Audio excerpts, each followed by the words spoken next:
Well, if Donald Trump gets dementia, how will we know? Donald Trump's mental decline, which is more and more obvious, started from such a low level of mental processing power that it's hard to track his decline. It's from low to lower. And then there are days like today when Donald Trump asks himself out loud in public if he is allowed to appoint himself chair of the Federal Reserve.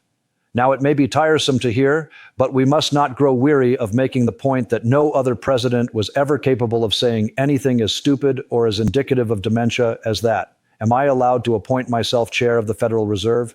And we must not grow weary of reminding ourselves what the White House press corps would have done if Joe Biden ever said anything like that, and how big the headlines would be in the next day's print editions of the New York Times and the Washington Post and every newspaper in the country. Because if we grow weary of making the point of how singularly stupid and possibly clinically demented Donald Trump's statements are, then we will become part of the normalization process of those statements which most of the American news media has unwittingly participated in, and 14-year-olds in this country will think it's perfectly normal for a president to say those things. And on a day when the president of the United States is reportedly in a meeting in the Situation Room where he is trying to decide how much to support or fully join a war that he opposed a week ago, it must be reported as part of that very same story that the person who is supposed to be in charge in that Situation Room meeting, the person who is supposed to be the decider in chief, as George W.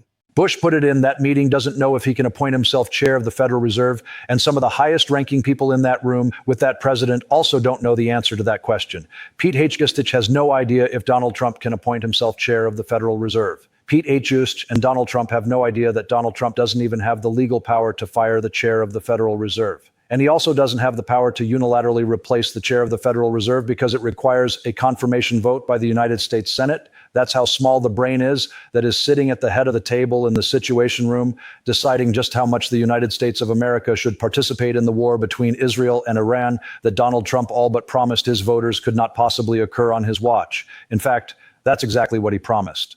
Donald Trump spent his entire presidential campaign saying Vladimir Putin would not have dared to launch a full-scale war against Ukraine if Donald Trump had been president. Donald Trump spent his entire presidential campaign claiming that Hamas would not have dared to attack Israel on October 7th, 2023. Donald Trump promised no wars if he got elected president. Donald Trump promised he would solve and end Vladimir Putin's war in Ukraine. On the first day of his presidency, Donald Trump promised he would bring peace to the Middle East, the entire region. On the first day of his presidency, and then once in the White House, Donald Trump began promising White Lotus-style beach resorts in Gaza. And if that is not a sign of dementia in a 79-year-old man, then it is at minimum proof that Donald Trump has no idea what he's talking about whenever he talks if Donald Trump gets dementia. How will we know? I asked that question on Twitter a week before Donald Trump's first inauguration as president. I asked that question before a group of mental health professionals got together to write a book about what they perceived as Donald Trump's mental health deficiencies under the title, The Dangerous Case of Donald Trump, 37. Psychiatrists and mental health experts assess a president. And so with the mental weakness of Donald Trump in mind, listen to his answer today. When asked if he, quote, is moving closer to striking Iranian nuclear facilities, where's your mindset on that? That was the question. Remember that.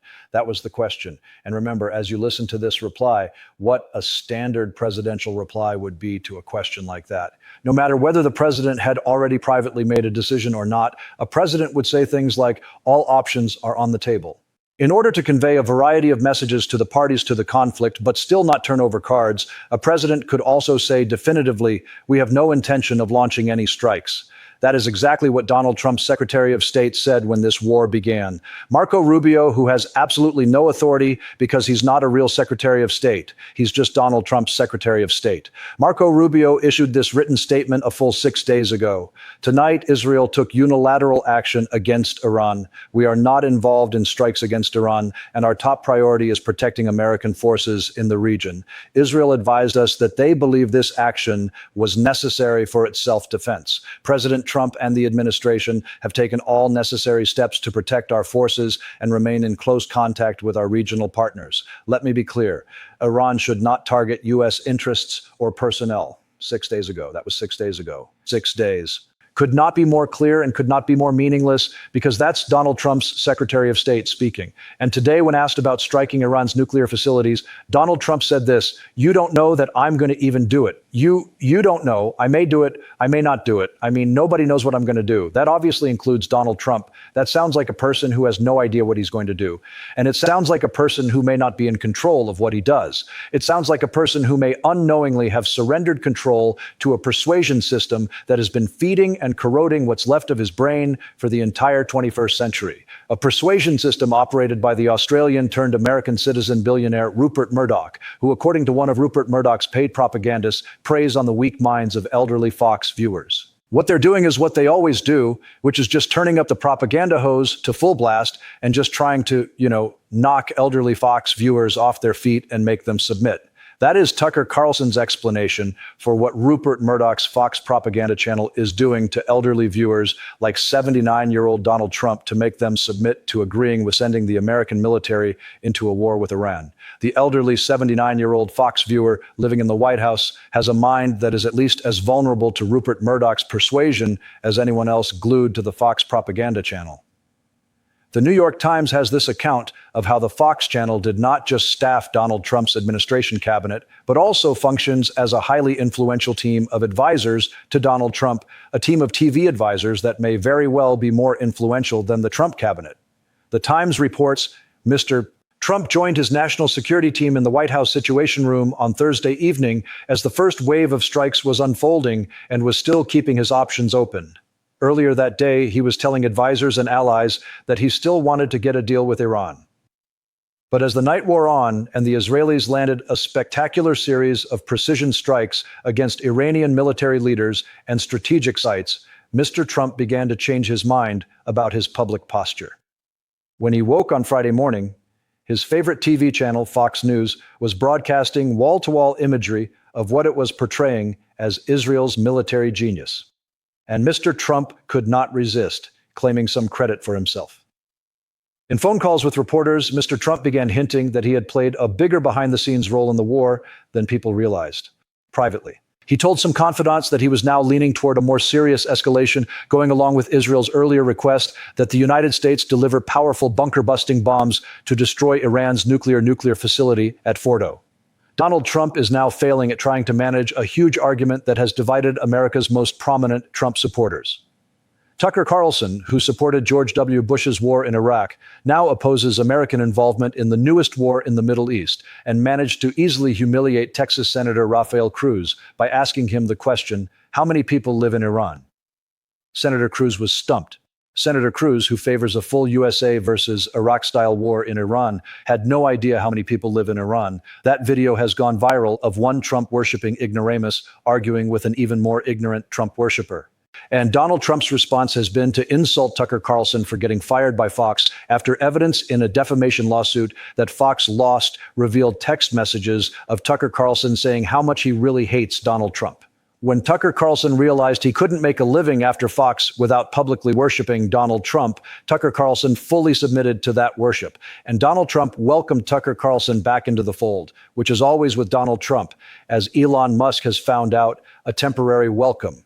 No president has ever changed the subject as wildly and uncontrollably as Donald Trump. Donald Trump deliberately changed the subject from Elon Musk accusing him of being named in the investigative files of the criminal pedophilia investigation of Donald Trump's friend Jeffrey Epstein by sending federal troops into Los Angeles. Donald Trump commandeered the California National Guard in order to distract from Elon Musk saying Donald Trump is in the Epstein files and to distract from Elon Musk attacking Donald Trump's budget bill for increasing the national debt by a greater amount than any piece of federal legislation ever has. A federal judge ruled that Donald Trump broke the law by commandeering the California National Guard. But that's just how far Donald Trump was willing to go to change the subject from the Epstein files and his bit in his budget bill, which tonight has a new estimate from the nonpartisan Congressional Budget Office saying it will actually increase the national debt even more than they originally projected. Now that they have done what Republicans wanted them to do and taken into consideration the dynamics of how the bill will interact with other government action and the rest of the economy. That was an example of Donald Trump deliberately changing the subject. But he also uncontrollably changes the subject by randomly blurting out madness. But none of that seems to be distracting from the public perception of just how much Donald Trump has failed at what voters said was the most important proposition in his candidacy for president the last time, which was his ability to control inflation. 61% of Americans disapprove of Donald Trump's handling of inflation and the cost of living. 60% disapprove of Donald Trump's tariffs and trade policy, and 79% say their economic situation is the same or worse as it was 1 year ago. Donald Trump promised voters the world.